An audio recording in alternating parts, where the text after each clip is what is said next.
Convido você a abrir a sua Bíblia e mantê-la aberta em João capítulo 21.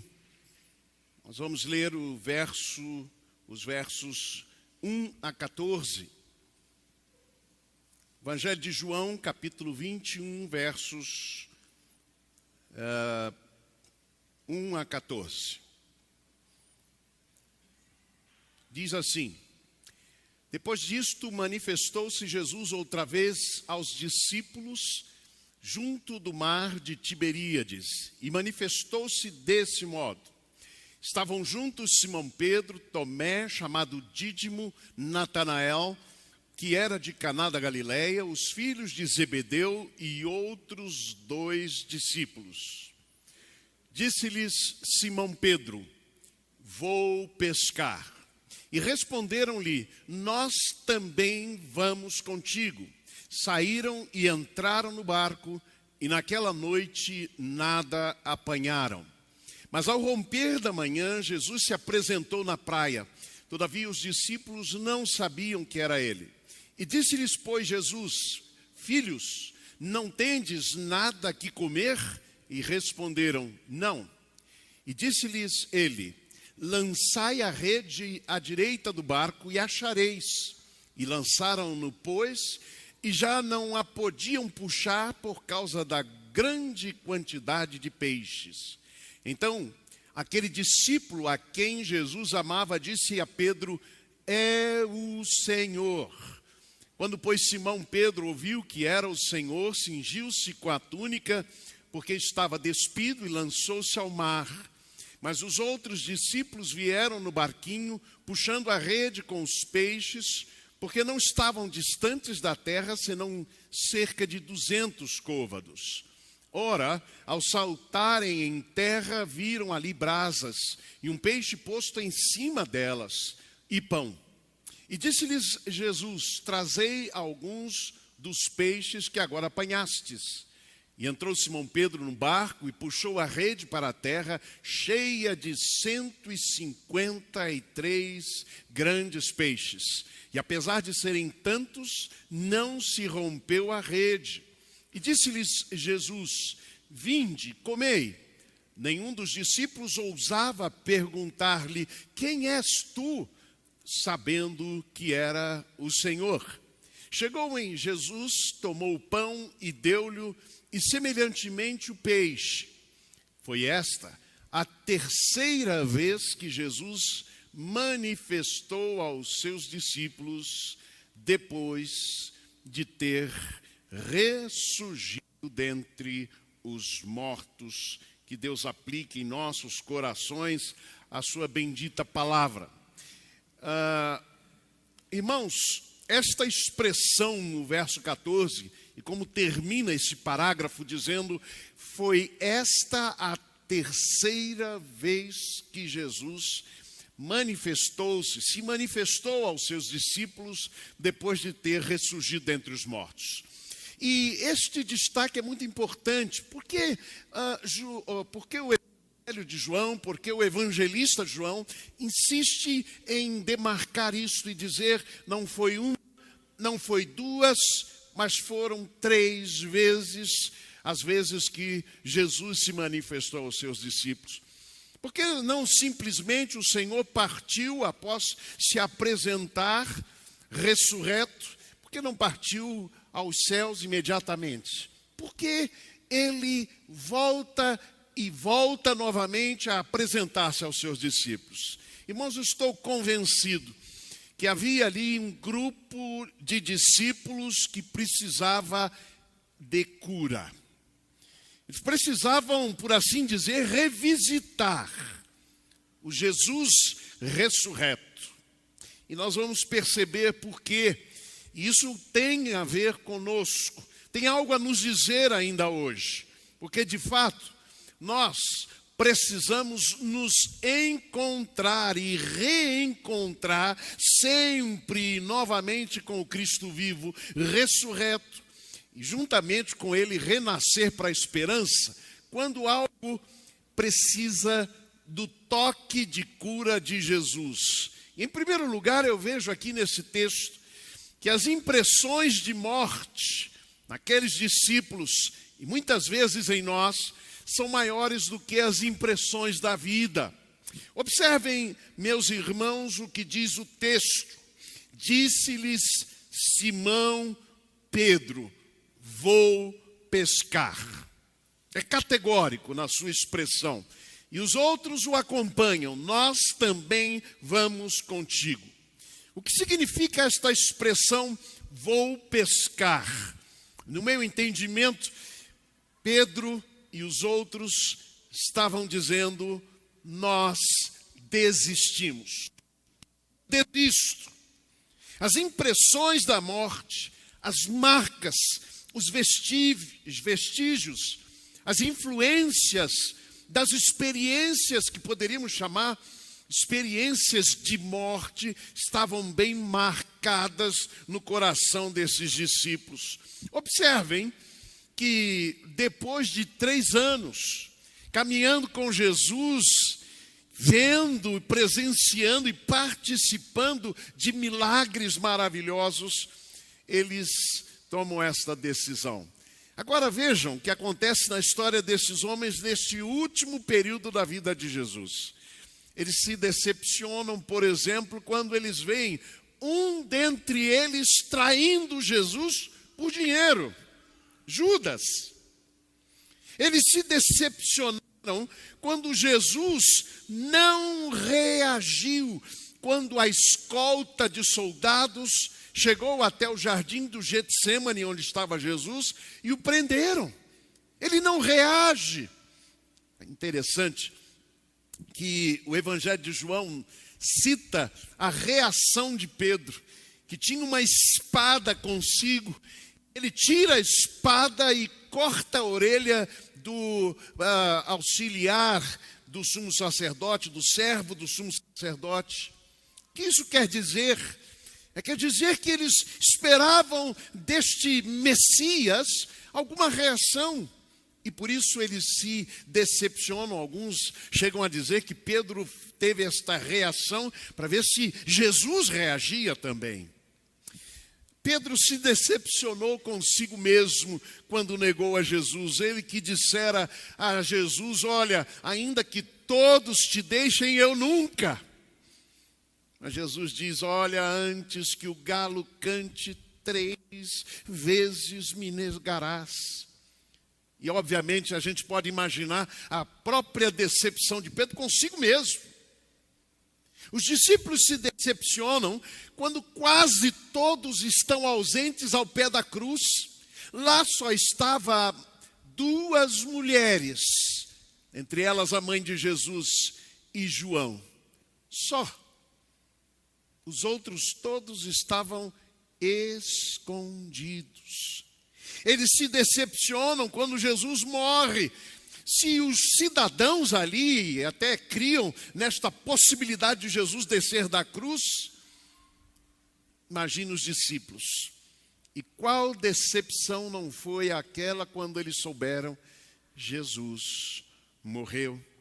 Eles se decepcionam também quando veem que o próprio corpo de Jesus foi tirado, não estava mais no sepulcro. E a ideia inicial é: tiraram o corpo do Senhor. Eles não se lembraram da promessa da ressurreição. Eles se reuniam em casa das 2 vezes que o texto menciona, que o Evangelho de João menciona, e a Bíblia diz: estavam de portas trancadas com medo dos judeus.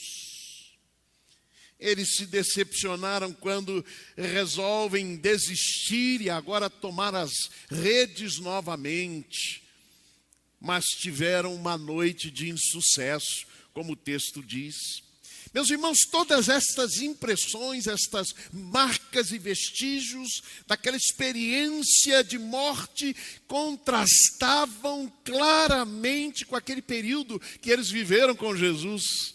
Quando ouviam as suas palavras, quando viam os milagres que Jesus realizava. Verdade é que Maria Madalena anunciou aos discípulos: vi o Senhor. Pedro não viu o Senhor quando foi ao sepulcro. A Bíblia diz que ele viu os lençóis ali, mas ele não viu o Senhor. E Jesus pôs no meio deles ao cair da tarde, no primeiro dia da semana. Depois, novamente, 8 dias depois, quando estavam novamente reunidos, Jesus ali se pôs novamente no meio deles. E quando Jesus chega, a palavra é: paz seja convosco. Paz seja convosco. O fato é que, apesar da aparição de Jesus por 2 vezes a eles como discípulos, com uma bênção de paz, eles decidem desistir. Vou pescar, é o que diz Pedro. Também nós vamos contigo. Observem, irmãos, como o desânimo é contagiante. Quando Pedro diz vou pescar, os outros não questionam, apenas dizem vamos também contigo. E é como se dissessem, não vale mais a pena. Mas observem, Jesus aparecera 2 vezes ressurreto. Mas eles continuam com este desânimo, com estas impressões da morte no seu coração. Sabe o que nós aprendemos aqui, irmãos? É que a nossa fragilidade como seres humanos. E a nossa inclinação para duvidar de Deus, de sua palavra e de suas promessas. Muitas vezes desanimamos e pensamos em desistir dos projetos de Deus para a nossa vida e para o nosso coração. Os discípulos não estavam apenas desanimados, descrentes e desistentes. Eles somam a todas essas decepções o fracasso de uma noite mal sucedida de pescaria. Eles dizem, vou pescar, vamos também contigo. E a noite toda eles tentam. Observem, eles eram pescadores, habilitados, experientes no Mar da Galileia. Claro que já teriam passado muitas vezes pela experiência de nada pescar. Mas agora fazia tudo diferença, porque o coração estava desanimado, entristecido, desesperado. Talvez alguns imaginaram, perdemos a habilidade. 3 anos com Jesus e não sabemos mais pescar. Toda uma noite mal sucedida. Mas sabe, a vida é assim. A vida é assim, a morte é inevitável. Sofrimento, dor, decepção com pessoas, perdas, insucesso. Isso está muitas vezes presente em nossa vida. E Jesus manifesta e se manifesta ao romper da manhã, diz o texto. Mas mesmo assim, após a noite passar e o romper da manhã chegar, as impressões da morte ainda estavam ali fortes. Eram maiores do que as impressões da vida. As impressões da vida que eles experimentaram com Jesus tinham sido esquecidas. Observem, irmãos, o seguinte. Quando Jesus diz a eles, verso 6, lançai a rede à direita do barco e achareis. E eles lançaram. E diz a Bíblia que não podiam puxar a rede por causa da grande quantidade de peixes. Então João, o discípulo, e o texto diz a quem Jesus amava, diz assim, é o Senhor. Sabem por que João reconhece Jesus ali naquele momento, irmãos? Porque ele lembrou de 3 anos atrás, quando narrado em Lucas 5, 4 a 6, a Bíblia diz que Jesus diz a Simão, Pedro, faze-te ao mar alto e lance as vossas redes para pescar. E respondendo Simão, disse a Jesus: Mestre, havemos trabalhado a noite toda e nada apanhamos, mas sob tua palavra lançarei a rede. E fazendo assim, colher uma grande quantidade de peixes, e rompia-lhes a rede. O que o que fez João lembrar que era Jesus, ou perceber que era Jesus, foi a lembrança das impressões da vida de Jesus na vida dele. Então, irmãos, quantas e quantas vezes a morte quer dominar o nosso coração, quer nos trazer desânimo, quer nos trazer desespero, quer nos trazer desesperança, quer nos trazer o desânimo. Quando isso acontecer, relembre as impressões da vida na sua história de vida. Olhe para trás e relembre a graça de Deus manifesta no seu caminho e na sua vida. O poder dele redentor e renovador. Coloque o foco não no mal presente, na situação presente de luta, mas lembre daquilo que o Senhor fez na sua história e na sua vida. Isso vai fazê-lo deixar com que as impressões da morte dominem o seu coração.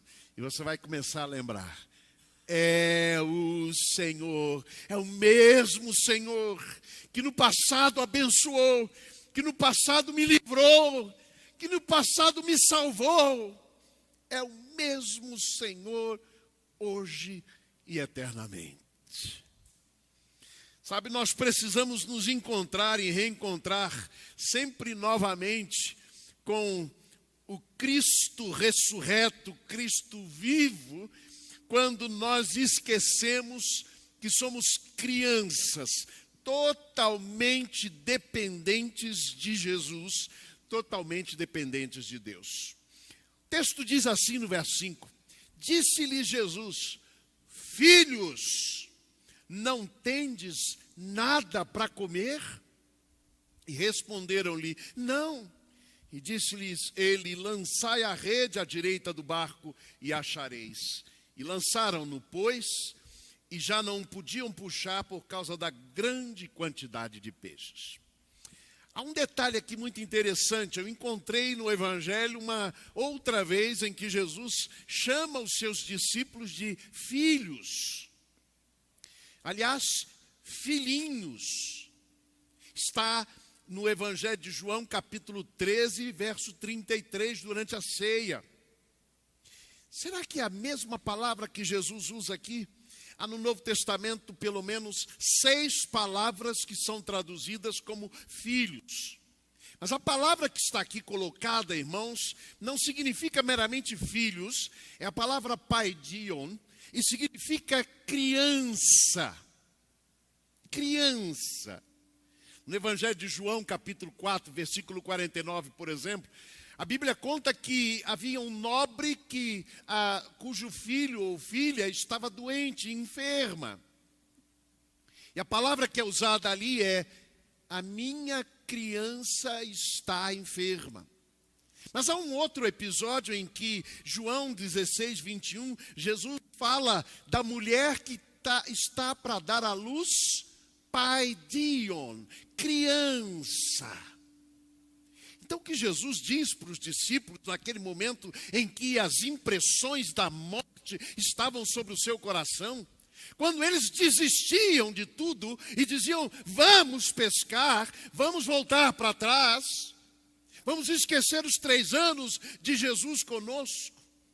O que Jesus estava dizendo é: crianças, vocês não têm nada para comer.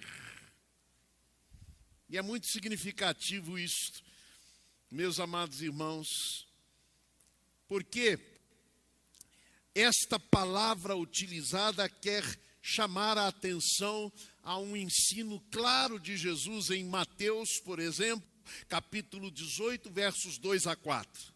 A Bíblia diz que os discípulos se aproximam de Jesus e perguntam assim: quem é o maior no reino dos céus? Aí o que é que Jesus faz?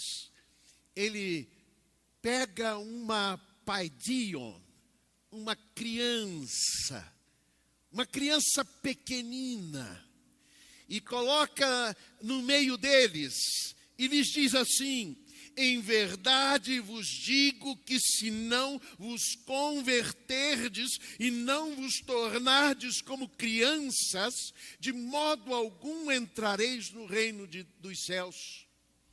Paidion é a palavra utilizada por Jesus.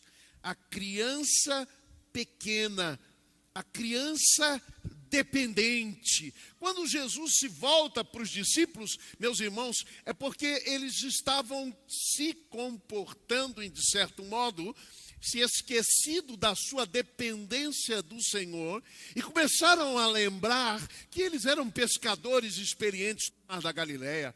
Vou pescar, disse Pedro.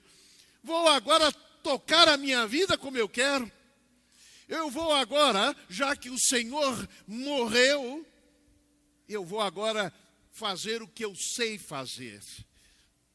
Mas eles experimentam uma noite de insucesso, de fracasso.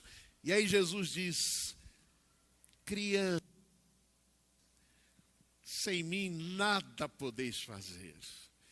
Vocês precisam desta dependência para viver a vida e para enfrentar os momentos quando as impressões da morte vêm sobre os seus corações. Ao chamá-lo de crianças, Jesus também está lhes falando com cuidado e ternura de um pai que cuida dos seus filhinhos, das suas crianças, de maneira a protegê-los destas impressões que a morte traz sobre a nossa vida. Interessante. Quando Jesus, pela primeira vez, chamou os discípulos, eles estavam exatamente pescando no Mar da Galileia. E é interessante o que diz a Bíblia. Jesus vem a eles, manda que eles lancem as redes, e eles apanham uma grande quantidade de peixes. Sabe o que diz o texto? É que as redes se romperam pela quantidade de peixes. Depois disso, eles então são chamados por Jesus a segui-lo. Agora aqui, 3 anos depois de seguirem Jesus, eles parecem querer retornar àquela vida anterior. Mas agora Jesus lhes dá a ordem: lançai a rede à direita. Sabe o que o texto diz? É que os 153 grandes peixes não conseguiram romper a rede. É que antes, eles tentavam sozinhos pescar, mesmo que Jesus ali lhes ordenasse, mas eles ainda não eram seguidores de Jesus. Agora não. Agora eles são desafiados, não mais a voltar a pescar, mas a voltar e a continuar a vida com Jesus, de modo que as redes não se rompem. Meus irmãos, sem essa dependência infantil a Jesus, as nossas redes não aguentam, não suportam as pressões da vida. Elas se rompem. Mas com Jesus, a gente aguenta. A gente suporta. O Senhor sustenta a nossa vida. Ele sustenta as nossas redes. E elas não se rompem diante dos desafios da vida. Em terceiro e último lugar, nós precisamos nos encontrar e reencontrar novamente com o Cristo vivo, com o Cristo ressurreto, para ressuscitarmos juntamente com Ele, para a esperança e para o futuro que Deus tem para nós, quando nos esquecemos que a nossa vitória está intimamente ligada às nossas ações sob a palavra de Jesus, ou debaixo da palavra de ordem de Jesus. O texto diz assim no verso 6, disse-lhes: lançai a rede à direita do barco, e achareis. E eles lançaram, pois, a rede e já não podiam puxá-la por causa da grande quantidade de peixes.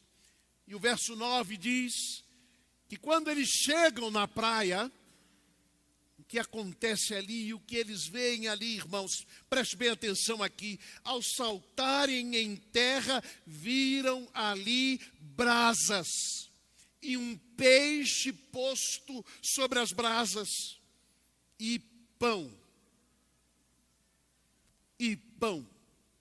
Mas em seguida, e eles estão com fome, Jesus diz a eles, verso 10, trazei alguns dos peixes que agora apanhastes.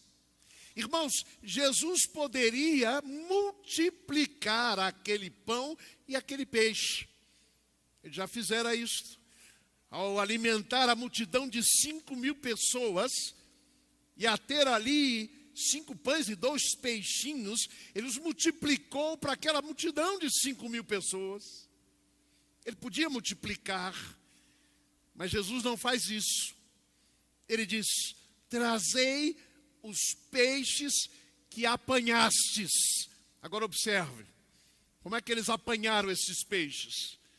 Conectados com a palavra de Jesus, sintonizados com a palavra de ordem de Jesus. Lançai as redes. Quando eles disseram, vou pescar, eles pretendiam sozinhos viver a vida deles daí para frente. Mas quando Jesus aparece e diz, lançai as redes, ele está dizendo para eles, vocês precisam de mim, sem mim nada podeis fazer. E quando Jesus pede que eles tragam o produto do trabalho deles, não é meramente o fruto do trabalho deles, mas é o fruto do esforço deles em conexão profunda com a ordem de Jesus e com a vida de Jesus. Não era sós, mas ao lado de Jesus, que eles eram desafiados a enfrentar as impressões da morte em sua história. Meus amados irmãos, Jesus preferiu o resultado do esforço dos discípulos sobre ou debaixo da palavra dele. Obviamente aqui nós temos o elemento da comunhão. Aliás, se nós nos lembrarmos, os 2 discípulos no caminho de Emaús reconheceram Jesus no partir do pão. Alguém já disse que a palavra companheiro significa aquele que reparte o pão comigo. Está lá na etimologia da palavra. Portanto, é na comunhão com Jesus que nós podemos, meus amados irmãos, receber forças para enfrentarmos as situações que vêm sobre as nossas vidas e que querem deixar em nós impressões da morte, maiores do que as impressões da vida de Jesus conosco e em nós. Conclusão. Nós precisamos nos encontrar e reencontrar novamente com Cristo vivo, ressurreto. E juntamente com Ele renascer para a esperança. Para que as impressões da vida em nós sejam maiores do que as impressões da morte. Para que nos lembremos como crianças que sem Jesus nada podemos fazer. Que dependemos inteiramente dele, para que sempre nos lembremos que a nossa vitória está, que nossos esforços estejam sempre em conexão com a presença e a palavra de Jesus. A hora certa de pescar não é a nossa hora, é a hora de Deus, é a hora de Jesus. É assim que a ressurreição vence a morte, vence a dor. A cruz matou a morte. Canta hino evangélico. A ressurreição de Jesus significa esta vitória da vida sobre a morte. Que cada dia mais, irmãos, nós nos encontremos e reencontremos com Jesus ressurreto, com Cristo vivo. Ele não está morto. A expressão mais linda do Evangelho é aquela que diz: Ele não está aqui, mas ressuscitou. Que Deus nos abençoe.